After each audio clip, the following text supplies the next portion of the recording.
This is unfinished business. With our new workshop in operation, it's time to finish all the restorations that we put on hold while we built it. Starting with this, it's a Lordsvale Neo Geo cabinet, which we're turning into a unique museum exhibit today. Now what you're seeing here is Richard making a start on this cabinet all the way back in October 2024, so about a year ago, stripping the old control panel and preparing that cabinet for restoration. Lordsvale Leisure were the manufacturer of this machine, a company that was wrapped up in 2003 here in the UK, and it was best known for their multi-game Neo Geo cabinets through the 90s. The Neo Geo being a cartridge-based arcade system, and the game select buttons on the front of the control panel would cycle through the available cartridges. So, in the spirit of that multi-video system, which is what the MVS acronym stands for on the front, we're going to make this look like new and use a brand new piece of technology developed right here at the Retro Collective to open up the entire library, a bit of tech that hasn't been seen before today.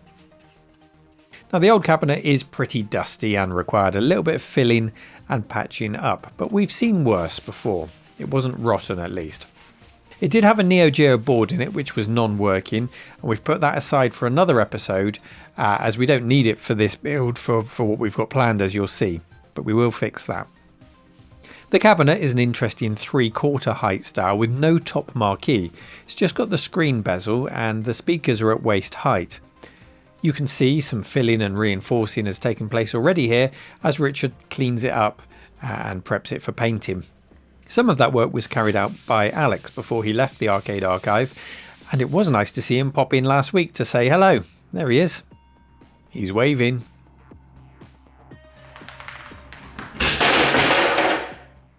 You can see a pole position cabinet in the background there to give you a reference as to the shorter nature of the Lordsvale cabinet. And while it's small, it's perfectly playable. And I'm a fan of the shape of these. I do remember them back in the day, and I think they look really nice. Damage to the feet and even the underside of the cabinet is filled and sanded. We want this to last and to not rock and roll everywhere when you're playing. That's really frustrating when a cabinet does that. So Richard's working on making sure it doesn't happen. Then a new channel is routed around the filled sections for a T-mould to slot in and give it that nice clean edge, that clean finish. And the first coat of paint goes on. Here in the UK, the Neo Geo was in pretty much every arcade I ever visited in one form or another. The unmistakable Neo Geo splash screen cycled around various monitors, the jingle, you could hear all around the arcade, playing games like Art of Fighting, Metal Slug, Puzzle Bobble was one of my favourites. Yeah, the Neo Geo was just unavoidable, and there were plenty of enjoyable titles on the platform. Metal components were prepared to be resprayed, there's the primer going on, and the footrest is painted black around the perimeter, and then Richard strips it down and prepares it with contact adhesive to fit the new rubber strip, which he cuts to size.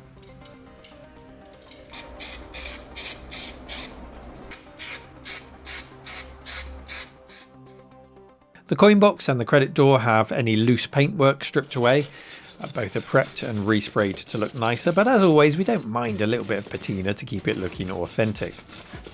And then at this stage, this is when the cabinet went into storage, and that's where it remained until today. And it becomes the very first arcade cabinet and piece of unfinished business for us to complete in our new workshop and get out to the museum floor for people to enjoy. So everybody into the time machine now, and let's fast forward to the present day.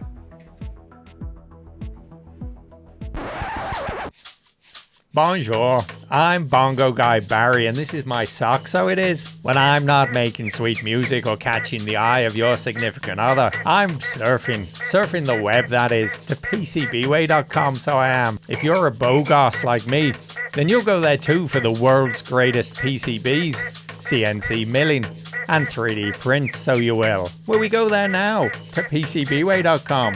Ah, sure we will. Au revoir. It's the first of many restorations to come in this new space, and Holly and I get familiar with the work Richard did on it all that time ago. For Holly, the assignment is to give us a working monitor.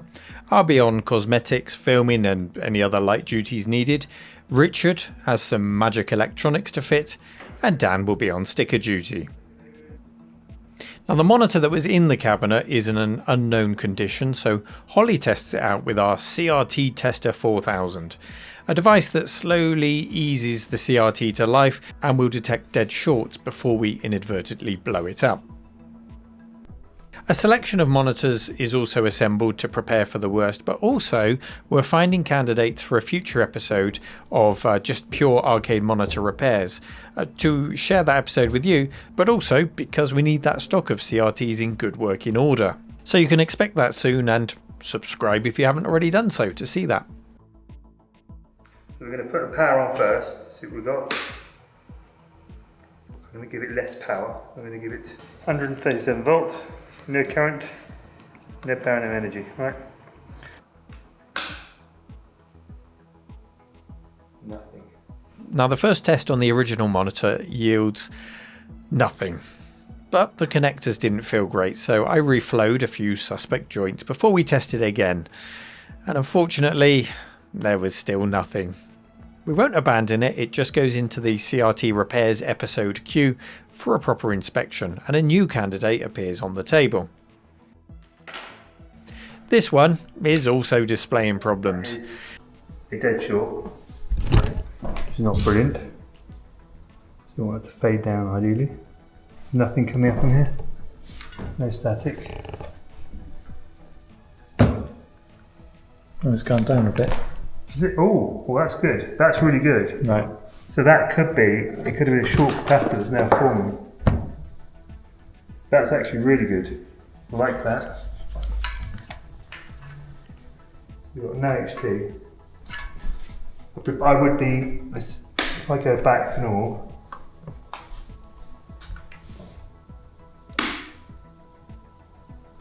I'd be happy to bypass that now because it's not showing a dead short. The CRT tester is doing its job. So let's flick the bypass switch to give it full power. Oh, we got flicker, we got an image. Yeah, we got your test. Yeah, it needs a lot of settling in.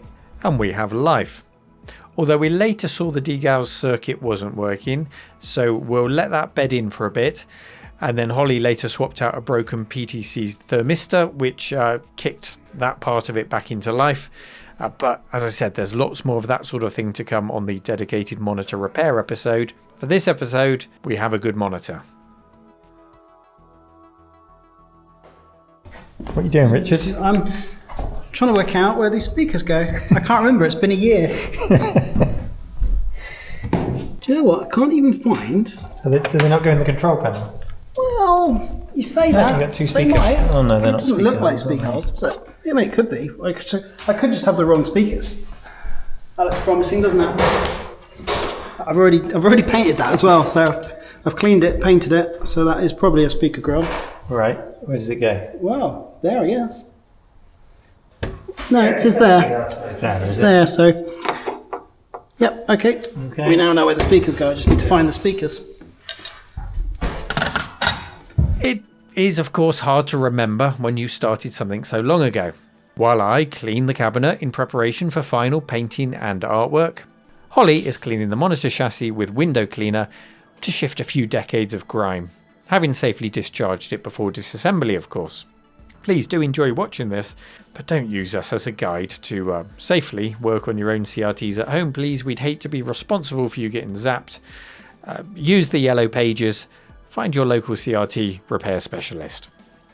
The chassis is then rinsed, and you can see all the dirt coming off into the tray there. It really did need that clean.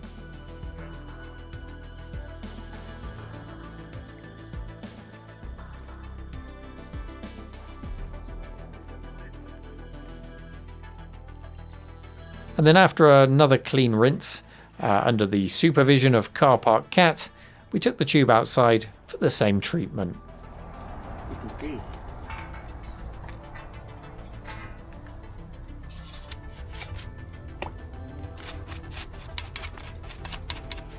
It always feels so wrong pouring water onto a CRT.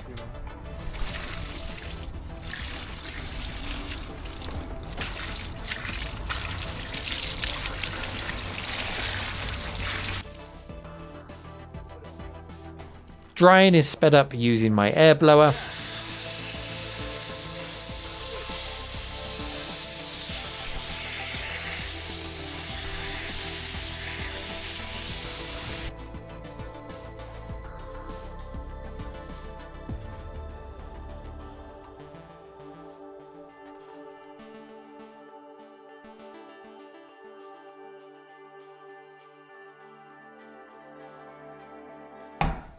We've got very small speakers left and right, 'cause it is stereo in the Neo Geo, but we've had to create some mounting brackets, 3D printed, just to get them mounted on there, because originally it had some very ugly speakers just sort of bolted on, which didn't work very well.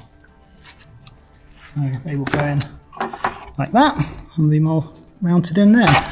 And the pressure will push that gasket against there and create a good seal, and that's really important for good sound quality, so you should always remember to do that. Don't mount your speakers the wrong way round or not against the seal. So yeah, really important. Sound advice there from Richard. The joysticks we've chosen are HAP bat tops, and the buttons in that classic Neo Geo colour configuration. That colour configuration is also reflected in the games themselves, because many of them have instruction screens that pop up and show you what each colour button does. I really like that. Richard then checks out the wiring loom and labels that all up nicely using a fingerboard to beep out all of the pins.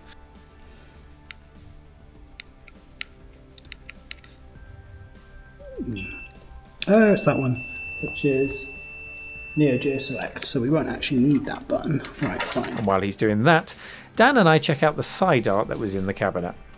Strangely, it's the full height of the cabinet. It's not just the upper artwork that we'd expect to stick on. It's the full height, and it's very glossy. We're not quite sure why it's like this, but again, it was just in a tube with the cabinet, and it is printed to a high standard, so we are going to try and use this. The problem, however, is that when we measured it up, we're not so sure this is going to fit. Either way, we got a last coat of paint onto the sides, making sure to roller over my brush strokes there while I was filling in the harder to reach places and get a nice consistent finish. Nobody get paint on the new floor, please. And then we opted to cut the artwork as it should have been rather than covering the whole side in that very glossy black, which would show up all of the imperfections with something that glossy. Then the moment of truth. Does the artwork fit?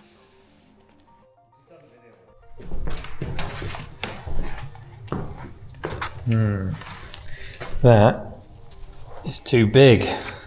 So we're going to have to lose the top, maybe lose the top green line. Yeah, well, that proportion, isn't it? Yeah, because that then the line is then not right. Yeah, so he wants to sit there. That's really badly done, isn't it? I mean, was it even made for this shape cabinet? He's just completely estimated it. Yeah. Yeah. Yeah, the scale is all off. We just can't get that artwork to align. I don't know how it was made, how it was measured up originally. With hindsight, we should have just got Dan to make new art for this job, but we thought it was a fair assumption that art in tubes with a cabinet would fit. Clearly not. But needs must, so we're going to modify the artwork to get it to fit.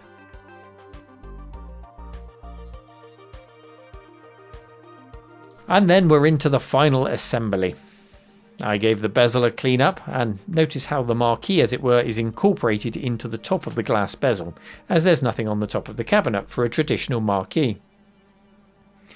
In that goes, and it's looking pretty nice, I think. So now let's talk about the magic that's going to power this. And there will be a whole episode very soon showing you the ins and outs of this in detail, but it is developed right here at the Retro Collective by Heber, and it's their new MMS2 Jammer. This is their Multi-System 2 FPGA console repackaged as an arcade board with a Jammer edge connector. It's a final prototype, so things like the case will be refined, but if we look inside, it has an onboard audio amp, joystick and buttons connect directly to it like a normal arcade. It includes support for analog controls, so spinners, steering wheels, things like that. Has kick harness support for additional buttons. Absolutely everything that you might want for an arcade cabinet is in one unit. And brilliantly for our Neo Geo, it includes NFC support. What does that mean? I'll show you a bit later. Richard installs the MMS2 Jammer into the cabinet. And then here where the game select button would normally be, that's where we put our NFC card reader. Visitors who want to see what the system has to offer can easily access those games just by tapping a card. Or you can tap a random card for a surprise. So this is all about unlocking the experience for visitors as easily as possible so that they can enjoy every moment they're in the museum and squeezing as much value as we can into the footprint of a single arcade cabinet while keeping it feeling authentic. I just love this whole idea. And a quick test confirms all is well before we wheel it into the arcade archive.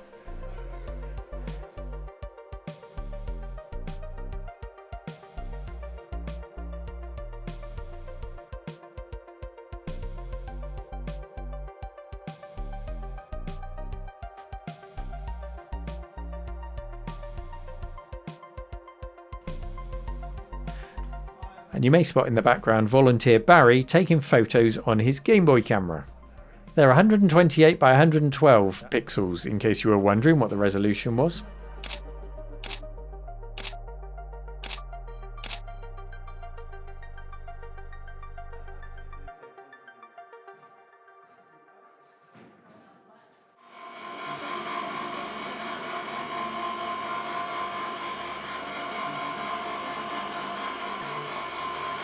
And into the arcade archive for a proper test.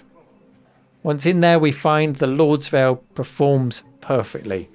And despite our side art issues, I think it looks really nice. The smoked glass bezel making the monitor color pops.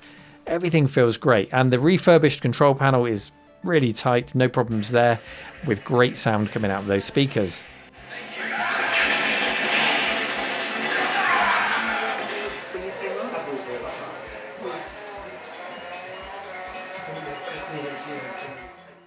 And when I've finished playing one of my favourite titles from the library, Neo Drift Out, an isometric rally game, I can show you the NFC game switch in here, which makes this into that wonderful gaming library for visitors.